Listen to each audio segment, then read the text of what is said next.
कार्यक्रम चर्चा में आपका स्वागत है। सबसे पहले बात आईपीएस अधिकारी की आत्महत्या की। इसमें काफ़ी ज़्यादा मामला तूल पकड़ता जा रहा है। हालांकि रोहतक के एसपी जो हैं उनको बदल दिया गया। शमशेर जी, मामला काफ़ी तूल पकड़ चुका है, परिवार बहुत गुस्से में।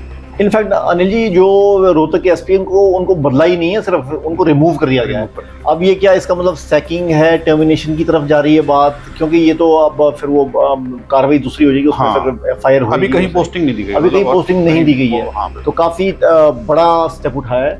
यही मांग शत्रुजीत कपूर के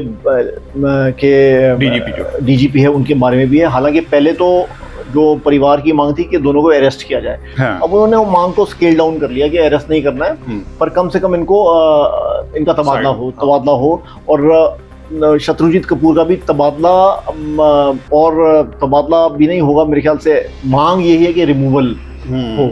अब रिमूवल के बड़े एक ग्रे एरिया सा रहता है कि वो कुछ नहीं करेंगे, तनख्वाह मिलेगी या नहीं मिलेगी, आदि मिलेगी, सस्पेंशन। और वैसे भी जो आईपीएस हैं, आईपीएस को लेकर नॉर्म्स कुछ अलग से हैं। हाँ, नॉर्म्स अलग से हैं। और अब देखना होगा इसमें होता क्या है, क्योंकि फाइनली जो फैमिली है उन्होंने पोस्टमार्टम करने के लिए अपनी हामी भर दी है।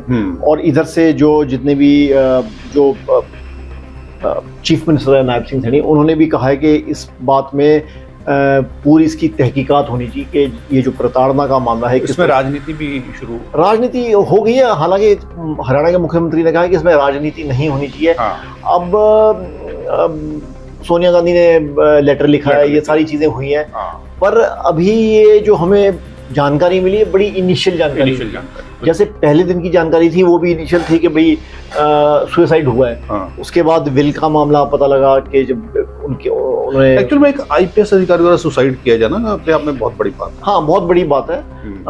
2-3 हमारे नज़र में आते हैं। सीबीआई के फॉर्मर डायरेक्टर थे और बेंगलोर के अधिकारी थे। बहुत ही कम ऐसा देखने को मिलता है। और रेयर केस है, तो इसमें नेचुरली काफ़ी परतें इसकी खुलेगी जैसे जैसे ये इन्वेस्टिगेशन आगे बढ़ेगी। हरियाणा की बात आगे बढ़ाते हैं।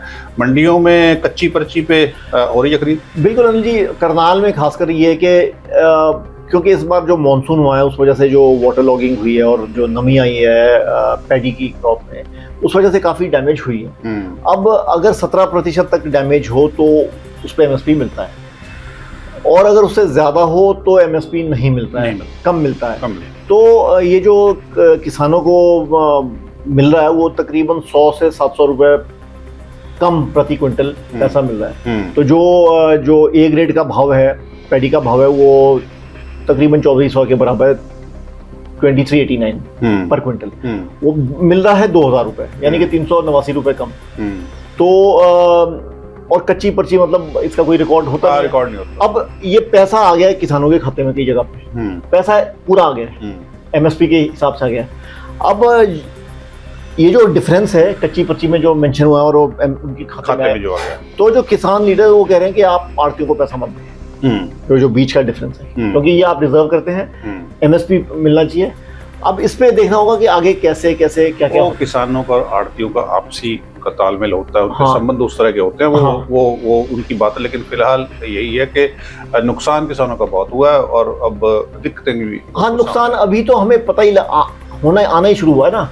अब जैसे जैसे और फसल लिफ्ट होएगी, बिकेगी या पड़ेगी, तो उसके बाद हमें पता लगेगा कि असल में नुकसान कितना हुआ है। क्योंकि 6-7 अक्टूबर को भी बारिश हुई, उसके बाद भी नुकसान हुआ है।